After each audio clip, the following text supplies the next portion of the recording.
Bengal times. Bochaha उपचुनाव की तारीखें जैसे जैसे नजदीक आ रही है वैसे वैसे राजनीतिक सरगर्मी बढ़ती जा रही है। बीजेपी प्रत्याशी बेबी कुमारी ने क्षेत्र के नरौली और डुमरी में सघन जनसंपर्क अभियान चलाया। जनसंपर्क के दौरान पूर्व मंत्री राणा रणधीर, विधायक संजय सिंह भी मौजूद रहे। इस दौरान उन्होंने क्या कुछ कहा, आइए जानते हैं। आज मैं नरौली पंचायत में मैं भ्रमण कर रही हूँ और प्रत्येक घर में जा रही हूँ, अपने माताओं बहनों भाई बड़ों बुजुर्गों से आशीर्वाद मांग रही हूँ और साथ साथ समर्थन भी मिल रहा है। अभी बिंदा ढाला पे है, यहाँ की समस्या मूल समस्या है बांध की।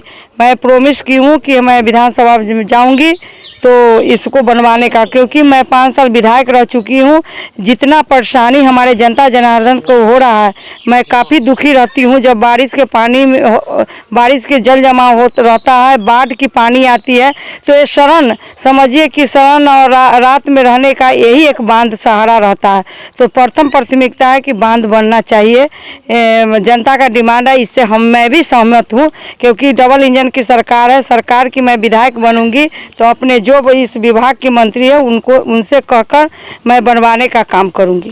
जीत के बाद है बोचहा विधानसभा में क्या पहली प्राथमिकता होगी आपकी? देखिए, मैं 5 साल हमको नेतृत्व करने का मौका भी हमारे बोचहा विधानसभा के मतदाता ने दिया था और 40 साल बनाम 5 साल में मैंने जो काम किया वो विकास कम नहीं हुआ। लेकिन जहां प्रथम प्राथमिकता है कि बाढ़ के समय, बाढ़ इलाका है, बोचहा में मैक्सिमम जगह बांध के किनारे मकान है और शरण ले रहे हैं। पर जब बाढ़ आती है तो काफ़ी हमारे जनता जनार्दन को परेशानी होता है। एक ही डिमांड है हमारे जनता जनार्दन से कि मैडम बांध का बढ़िया से बने, कि हम लोग जो बाढ़ से पीड़ित हो जाते हैं उस कम से कम शरण ले बांध पर, और शौचालय और कल की व्यवस्था होनी चाहिए। यही डिमांड है हमारे जनता का। देखिए, लोकतंत्र में चुनाव तो एक उत्सव की तरह होता है और उपचुनाव में चूँकि बहुत कम जगहों पर चुनाव रहता है तो इस नाते बोचहा की जनता में भी बहुत उत्साह है।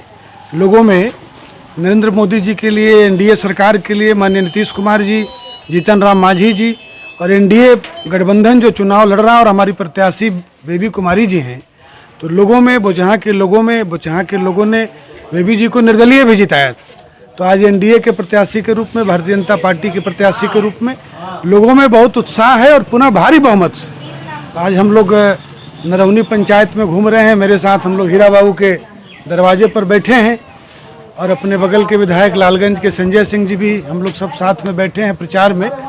तो जो लोगों के बीच मिलने से हम लोगों में जो फीडबैक आ रहा है, लोगों से मिलकर जो भावना लोगों की आ रही है, लोगों में भारी उत्साह है और बड़े अंतर से भारतीय जनता पार्टी के उम्मीदवार को यहाँ से लोग जिताएंगे। चुनाव के क्या असर देखने को मिलेगी यहाँ बोचहा उपचुनाव में? देखिए, हर चुनाव का एक अलग मिजाज होता है, हर चुनाव अलग नज़रिए से लड़ा जाता है। MLC का चुनाव 4 तारीख को था, कल उसके सबके रिजल्ट आ गए। एक बार फिर से जनता ने, बिहार की जनता ने एनडीए गठबंधन को फिर से बहुमत देने का काम किया। तो जनता ने तो अपना निर्णय बता दिया। तो इससे भी जो एनडीए का जो बहुमत है, डबल इंजन की जो सरकार है, उसमें लोगों का विश्वास भी है, लोगों की आस्था है। और इस उपचुनाव में भी भारतीय जनता पार्टी के उम्मीदवार को जनता बड़े अंतर से जिताकर विधानसभा भेजने का काम करेगी। 77 से 78 हो जाएंगे? निश्चित रूप से होंगे। यहाँ लड़ाई बड़े अंतर से जीतने की लड़ाई है। यहाँ तो चुनाव भारतीय जनता पार्टी की प्रत्याशी जीत चुकी।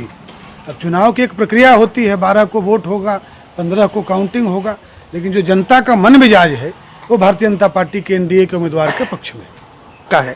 परंतु जनता ने जिस प्रकार से और चुने हुए प्रतिनिधियों ने भी जिस प्रकार से भरोसा किया है एनडीए पर, वो निश्चित प्रभावकारी है और आगे आने वाले चुनाव में भी उसका असर आपको दिखाई पड़ेगा। आरोप है कि इतनी फौज उतारने का आखिर कारण क्या है जब इन्होंने विकास का कार्य किया? तो नहीं, फौज की बात नहीं है, हमारा कर्तव्य है। जब हम भारतीय जनता पार्टी के कार्यकर्ता हैं, भारतीय जनता पार्टी के लिए काम करते हैं, तो हमारा कर्तव्य है कि हम इस क्षेत्र में हमारा उम्मीदवार खड़ा है तो हम उसके लिए काम करें।